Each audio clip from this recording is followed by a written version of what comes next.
Hey everyone, Dave Gudgel here with you today, a friend of Jim Liljegren, as many of you that are watching this video are. And when I think about Jim, I think that he is one of the go-to people in so many people's lives. I mean, I think back on my years with Jim, we ministered together for probably 2 decades or more and have been friends for, well, my whole married life.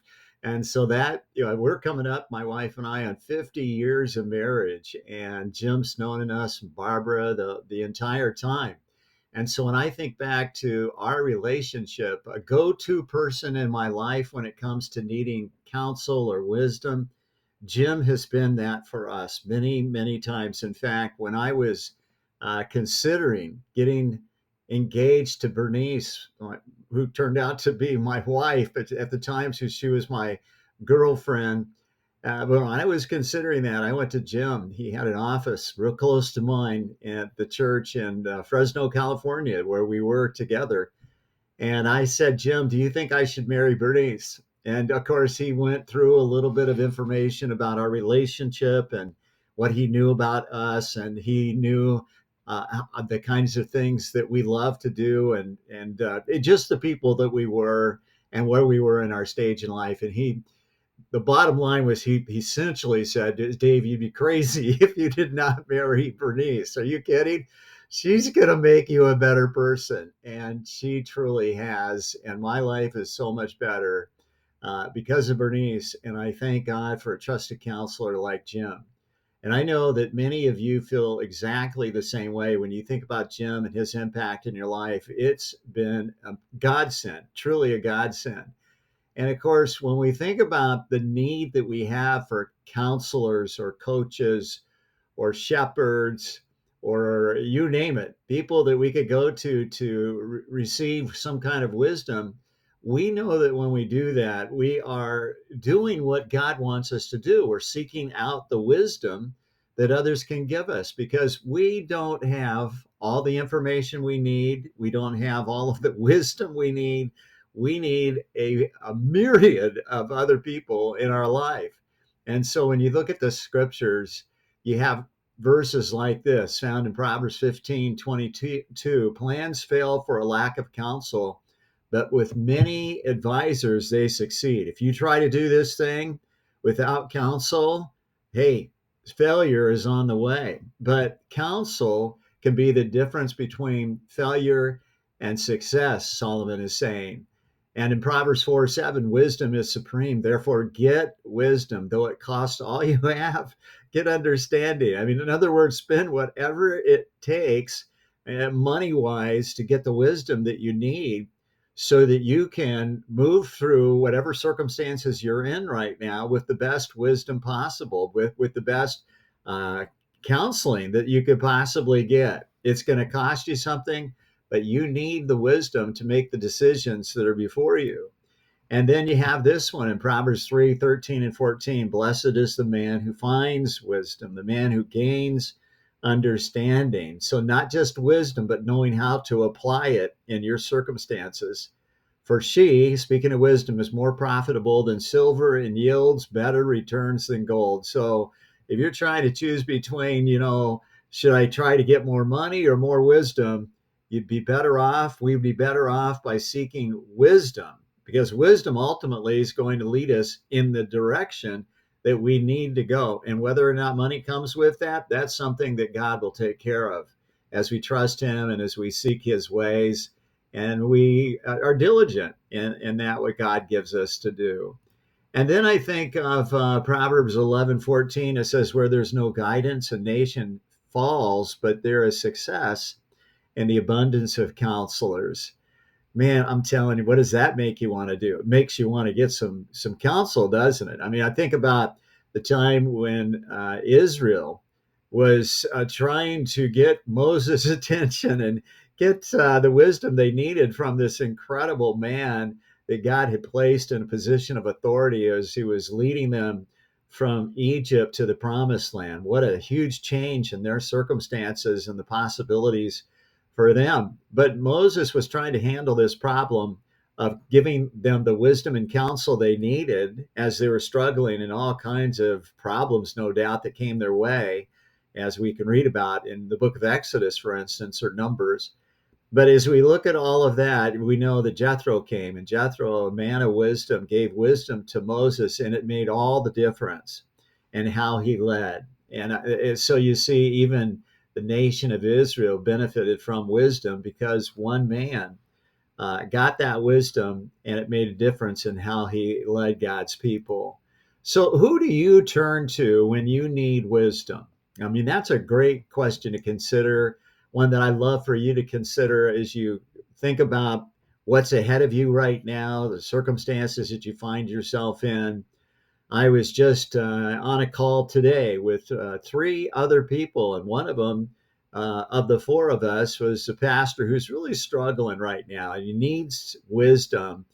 And the three of us were able to encourage him. We were able to help him. We were able to talk through some specific things that he's facing and possible ways that he can work through those circumstances. But boy, when we finished that call, that conversation, it was a Zoom conversation, he was delighted. He was encouraged. He felt like he had a new sense of direction. And of course, the conversation didn't start that way. That was something that came as a result of a conversation with some other trusted advisors, people that he believed had his best interest at heart and the church that he's ministering at. And so it was delight for us to be a part of that. And to this day, I'm sure you have people in your life that you call up and you say, "Hey, I need some advice right now. I need your help and encouragement." And or you're one that is in a role where people are seeking out your advice. You know, they're coming to you and they're saying, "Hey, I'm not sure what to do in this circumstance." Yesterday, after our worship time, and actually it was at a church that I don't go to on a regular basis. It's one I've ministered at a few times because I know the pastor and just want to be an encouragement to him and a help. And in fact, he often calls me or contacts me with some questions, and we try to work those things through, and it's been good. But yesterday I had the privilege of speaking at their worship service. And after the service, a gentleman came up, and because of a story that I had told, which actually concerned Jim Liljegren, uh, he asked me about this person and where he lived and all that sort of stuff. And I said, well, he was down in Southern California there near Agora Hills, and ultimately they ended up at Simi Valley. And he said, "Hey, are you talking possibly about a guy named Jim Liljegren?" And I said, "Yeah." And I said, "What's your name?" And he said, "Alex." Now, Jim, if you are watching this video right now, Alex said some wonderful things about you and the years that you spent together with him, discipling him. He's still walking with the Lord. Great things are happening in his family. And he still looks back on the time that he had with you as one of the most valuable times in his life. He said, "Send greetings." So, hey, here's a way to send a greeting to you, Jim. Thanks for the impact you had in Alex's life. And that impact continues to this day. And we know that there are so many, even watching this video right now, that would say the same thing to you, Jim. Thank you. I say the same thing. Thank you, Jim, over the years. How about all those times, Jim, after the elder meeting?